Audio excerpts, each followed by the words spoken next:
Salut, RC Garage 68 pour le Hyper MT Sport Plus de chez Obao. Je l'ai fini et on va venir encore sur quelques points additionnels que j'ai pu constater pendant que j'ai fini cette machine. Alors, comme à mon habitude, j'ai utilisé de quoi fixer les fils de carrosserie sur la carrosserie pour ne pas les perdre. Là, dans ce cas-là, j'ai utilisé un fil de fer, mais comme il est assez solide, j'ai fait une fixation souple pour permettre, en cas, si vraiment je reste accroché, d'arracher mon câble de la carrosserie et pas d'arracher toute la carrosserie. Comme je trouvais qu'une fois que les barres de toit étaient montées, l'arrière de cette carrosserie devenait pas taude optiquement, j'ai rajouté un petit béquet fait en lexan recouvert de carbone. J'ai aussi fait une petite plaque de carbone sur le toit qui est aussi en lexan ou en ABS, je ne sais plus tout à fait, il faudrait que je regarde mon fournisseur. Pour éviter sur les retournements tout simplement d'aller fraiser mon toit. Alors pour l'instant elle est collée au double face puisque c'est provisoire, je vais voir ce que ça tient. Si je suis satisfait avec, je ferai des trous fraisés avec des petites vis coniques qui ne dépasseront donc pas de la plaque. Intégré dans la carrosserie, également même si c'est pas super beau optiquement, la même chose sur le museau et le béquet protégeant l'arrière de la carrosserie. Ça évite sur les retournements donc de casser la carrosserie sur les points d'impact les plus fréquents et de tripler ou quadrupler la durée de vie. J'ai utilisé à l'intérieur un Mamba Monster en 2200 kV. Alors attention, la bague moteur fournie par Obao pour fixer l'arrière du moteur pour éviter les mouvements sur le support moteur est prévue pour des moteurs de 40 mm. La version 42 mm est en option et vous ne pouvez pas par exemple monter un moteur flux torque avec les ailettes, les grosses ailettes de chez HPI sans devoir le modifier. L'autre chose très rigolote que j'ai constatée, même si la clampe moteur est en 42, l'espace qui reste donc entre le moteur et la plaque aluminium avec le support moteur origine avant pour fixer le moteur est trop réduit. Il a donc été nécessaire de mettre 2 rondelles de calage pour rehausser l'ancrage du moteur à l'avant pour être donc bien droit avec le moteur et plat sur le châssis. L'autre chose que j'ai constaté en ouvrant la boîte de vitesse pour mettre le slipper, et Edouard m'avait prévenu, c'est vrai, la boîte de vitesse n'est pas graissée. Alors il y a un léger film très léger de quelque chose de gras sur les pignons, mais rien de formidable. Donc là je suis déçu de Obao, tout comme je suis déçu du remplissage des amortisseurs. Après les avoir comprimés 3-4 fois à fond, j'ai constaté toujours qu'à la fin l'amortisseur s'écrasait brutalement et en montant au bout de 3-4 fois, donc j'ai eu très clairement le bruit de bulles d'air dans la suspension. Ça fait une espèce de comme ça. Ça vous fait penser à autre chose, je sais, ne dites rien. J'ai donc ouvert mes amortisseurs et là il manquait entre 5 et 10 mm d'huile, enfin 5 mm sur 3 amortisseurs et sur un il manquait carrément 1 cm d'huile. Donc ça c'est pas cool de la part de Obao et il faudrait vraiment qu'il rectifie ça.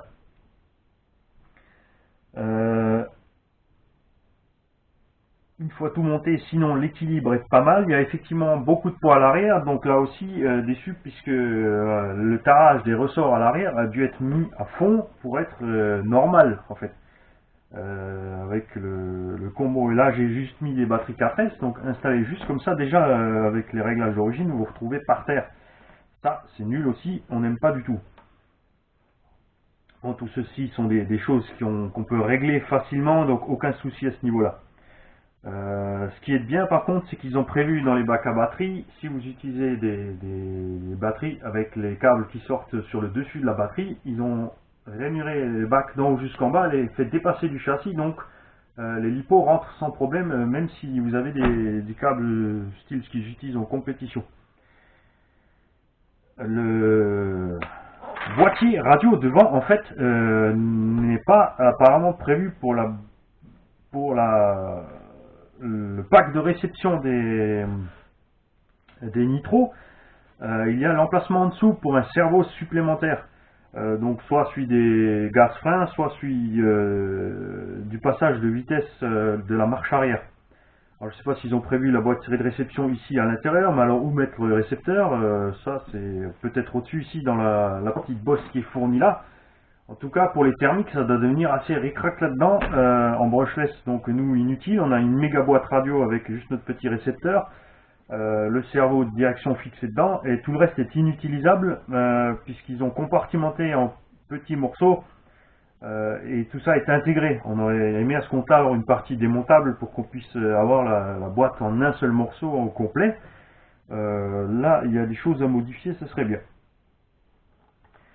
L'autre chose qui n'est pas prévue pour le brushless, en thermique, vous avez ici la place pour votre interrupteur. En brushless, comme c'est souvent le cas, on a l'interrupteur qui se balade autour du variateur, pas très loin. Et là, ils n'ont rien prévu pour le fixer, donc il faut le coller quelque part.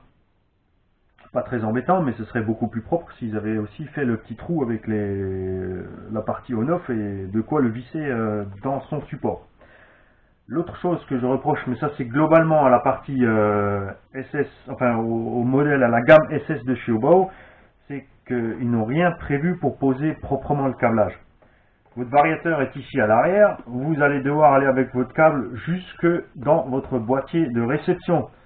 Là déjà, donc j'espère pour vous que vous avez tous des variateurs avec des câbles suffisamment longs pour aller jusque devant, et le passage jusqu'à devant n'est absolument pas prévu.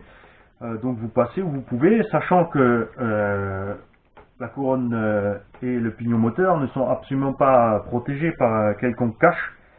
Donc quand vous passez dans cette région-là avec votre câble, fixez-le bien, protégez-le bien, faites attention. Pareil pour les câbles qui restent entre moteur et variateur, soit vous les faites très courts pour passer directement, mais attention avec la hauteur du variateur aussi, la carrosserie passe relativement juste ici. Moi je l'ai monté à fond pour avoir tout simplement pas avoir le look grosse crêpe roulante, parce que j'aime bien les Yufka, mais dans mon assiette n'est pas roulante sur la route en brushless. Donc c'est un look qui me plaît pas trop, donc je l'ai remonté. Si vous le remontez, ils n'ont pas prévu non plus de quoi remonter l'arceau central. L'arceau central, donc si vous montez à fond, va se retrouver à 2 cm de votre toit, et donc sa fonction de protection de la carrosserie sera entravée. Forcément, vous pouvez mettre une mousse à l'intérieur, mais une mousse de 2 cm, ça fait quand même un peu laid. Donc je l'ai monté d'un bon centimètre, avec des cales et des vis plus longues. Personnellement, j'ai rajouté un petit kit de LED pare-choc avant et à l'arrière. J'ai utilisé des plaques en ABS que j'ai fixées sur le pare-choc arrière et percées pour mettre mes LED. Alors si je les ai pas mis dans la carrosserie, c'est pour éviter le câblage entre la carrosserie et le récepteur. Et la carrosserie étant exposée et souple, on endommage plus facilement les LED lorsqu'elles sont dans les carrosseries que lorsqu'elles sont intégrées sur les parties fixes du véhicule comme le pare-choc. Quand vous posez des LED, faites bien attention de laisser votre câblage souple entre les pare-chocs et le châssis, puisqu'il y a des déformations à ce niveau-là, il faut de la place pour que le câble puisse suivre. Ensuite sur le châssis, mettez-le bien à l'abri des éléments en mouvement et ça s'arrête là.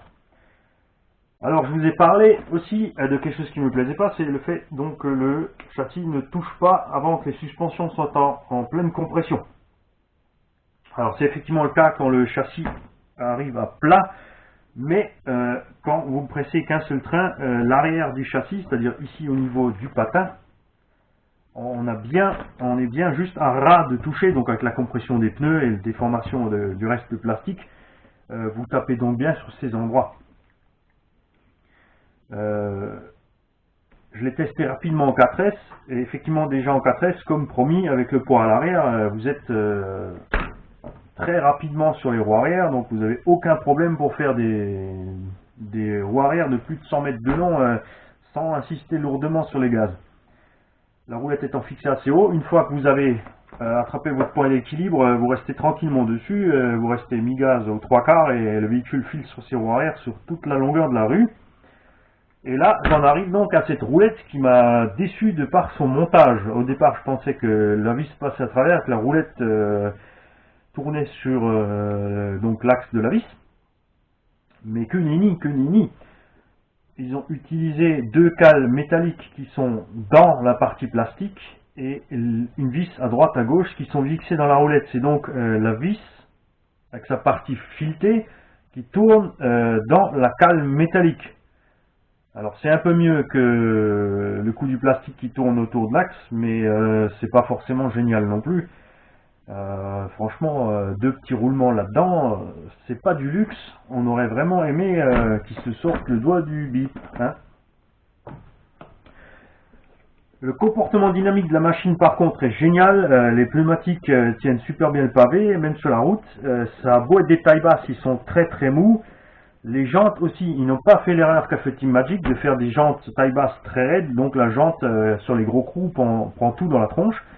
Les jantes au bas-haut, je vais vous le montrer ici, sont flexibles à souhait. Donc la jante, vous voyez, je peux carrément presque la plier en deux. Les jantes encaissent donc ce que le pneu n'encaisse pas vu qu'il est en taille basse. La boîte de vitesse, malgré l'étagement métallique et tout ça, est relativement silencieuse. Enfin, bien sûr, il y a un bruit de fonctionnement métallique, mais je m'attendais à plus de bruit que ça, donc je suis satisfait à ce niveau-là. Elle est aussi très compacte, ce qui évite, par exemple, comme sur le Savage, d'avoir un châssis très haut. Là, ils ont fait fort, ils ont tout compacté, ils ont fait un châssis plus plat. Donc voilà ce qui est la première impression avant l'usage intensif de la machine. Je vous la rassemble pour que vous ayez un dernier coup d'œil sur ce que ça donne une fois fini. Personnellement, en fait, je préfère la carrosserie sans les barres de renfort arrière. Mais à noter que la forme de la carrosserie a été prévue pour faire des roulades, tout simplement. La carrosserie est bien arrondie, donc si vous freinez trop fort ou vous accélérez trop fort, elle va bien faire rouler boulet, elle va tomber donc plus facilement sur ses roues.